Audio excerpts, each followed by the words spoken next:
Well, guys, it's a wild and windy day in Tipperary. You can probably hear the wind howling outside there. So, what else would you be doing? Only a review of the Plastic Soldier Company German half-track sdkfz 251, the D variant. So, we've already reviewed the C variant, and we've spoken a bit about the vehicle itself, its origins, and a few bits and pieces about it. No need to go over that again. So, let's just have a look at the box here again. Lovely artwork there. I don't know who's doing the artwork for Plastic Soldier Company, but I have to say, very, very nice, very reminiscent of the old classic kits, such as the Airfix and the Matchbox that I love so dearly. But these guys, kind of a modern take on it, really, really nice. Shows some guys there who I'm presuming are supposed to be SS. There seems to be a little bit of SS flash there on the collar, not so much here in the front. Oh, this guy seems to have one as well. Real Panzer Grenadier look to them. Kind of a more late war sort of a scenario, which would be in keeping with the D variant.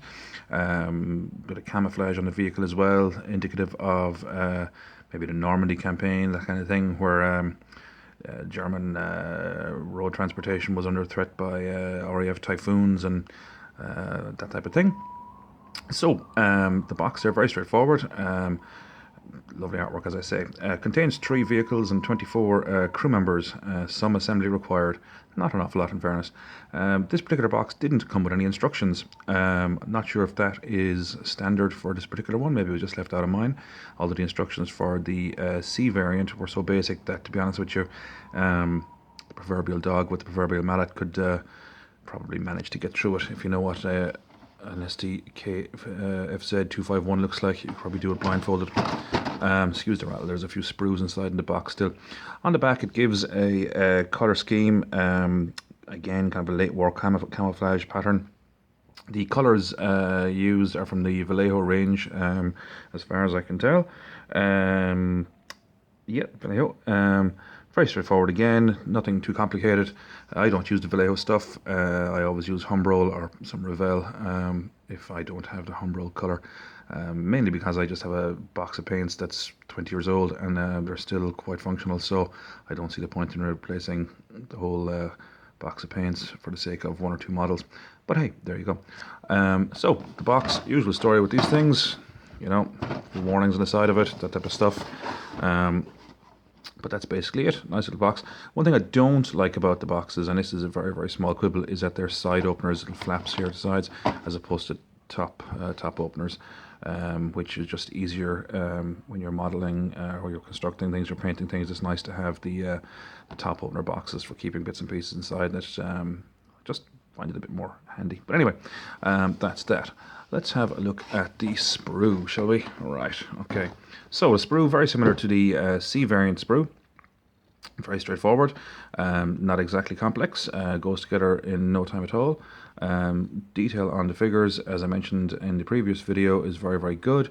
Pretty much the same layout, 1 or 2 minor variances, nothing particularly outlandish or particularly noteworthy. The crew figures are done in a kind of a more late war camouflage pattern style uniform, you know, the SS smock type of thing, that type of scenario. The stowage is the same as on the C variant. You get the Panzerschreck, Kar 98 rifle, and a few other bits and pieces, and similar layout for the operators there for the MG42 and the 37mm anti-tank gun. If you're going to do the command variant, which was armed with the what's that, Pack 38, I think it is. Anyway, nice straightforward little bits and pieces there. Comes with the MG42 as opposed to the MG34 on the C variant, which is accurate because you would have been expected that the 42 would have been issued in the later war period. Hull, superstructure, all the rest of it, very straightforward. Basically, I can't say anything particularly bad about this particular kit. Not that I wish to, but at the same time, it is a very well manufactured piece. The sculpt, the mold, the whole lot, very, very good.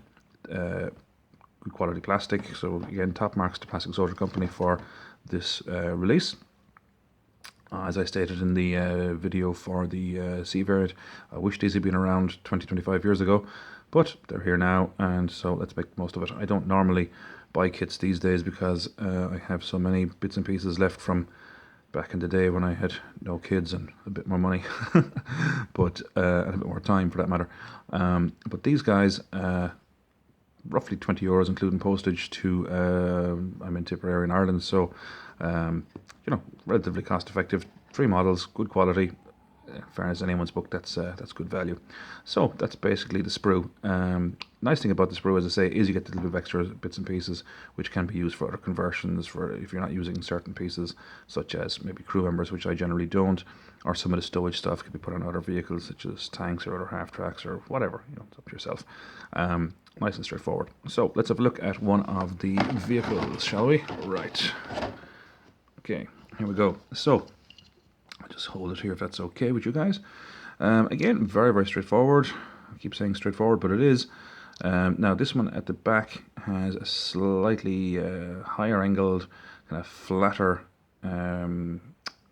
exit point there, doors, which I think was done just for ease of manufacture, speed of manufacture, cost, what have you, as the war progressed. Even though German war manufacture increased, they were still looking for means of speeding up production.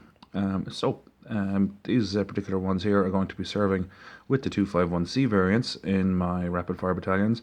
The colour scheme used is off an Airfix colour scheme for King Tiger that my young lad was doing, so he's tied in the colour scheme with that. We've added the little dots on the stripes there just because I've kind of seen some pictures and some footage and stuff which just think it looks a bit cooler and what have you. But anyway, there you go. A little bit of work to be done on these still to kind of finish them off, but it's getting there. And some of the fronts there, what would you call it? Just the front of the vehicle, basically.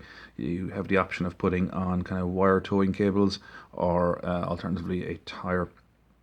And this particular one I've done with the MG42 in both the rear and frontal positions. As I say, the command version I'm not doing in the D variant because I've done it in the C variant, so I need one. Now, just back here, just for comparison's sake, that is the C variant. As I say, the only major difference really is this, and maybe slight stowage bin changes there to the design. Just if I get a bit closer there, you might be able to see that. So nothing major. I'm sure it was just for ease of manufacture. And there you can see the tire on the front of that one. It still needs to be finished off, but hey. So that's that. They're very, very straightforward. Lovely little piece. Really, I can't fault them. I mean, they're a great basis for a bit more detailing. Maybe dioramas, wargaming is what I'd be using them for. So I kind of do a very, very basic color scheme, and I don't bother too much with shading and washes and that. Do a little bit, but so these aren't finished just yet. But as I say, they're coming along. It's a bit messy there, but it'll get there. But nice little pieces. Top marks again to Plastic Soldier Company. These are the first Plastic Soldier Company products that I have ever purchased. As I say, I just don't need to purchase things anymore because I've got so much stuff in the attic that let's say I've increased the value of the house considerably. They're probably vintage at this stage, but very, very nice kit. Good value for money, as I say, about €20 thereabouts, including postage from the UK is where I got them to Ireland, and good value for money at that.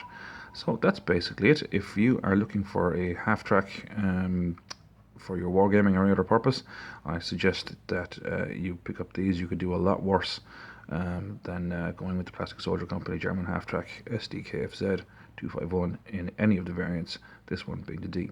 So that's that. I'll be doing a quick review on the other variants coming up fairly soon, which is to do with flamethrowers and mortars and that kind of thing. That will be a 2-part video, but we'll get onto that fairly shortly. So lads, I'll leave you with that. As I say, get out there and get a box or two of these if you're putting together battalions or whatever for wargaming purposes. One thing to note, however, before I go, is that these are in 172 and are identifiable by this red band up here. The 15mm versions, which I don't use, a little bit too small for me, have kind of a black band. I think there's a 28mm version as well, which has a blue, if I remember correctly. So just if you are picking up something online or in a store, if it's 172 you're looking for, which is 20mm, these are the ones you want with the red. If it's 15mm, go for the black, guys, and if it's a larger one, the 28, go for the blue. I think it is. I'm almost certain it's blue, but for me it'll be 172 all the way. So that's that, guys. I'll leave you with that, and I'll be back with another review fairly shortly. So that's it, guys. Take care. All the best.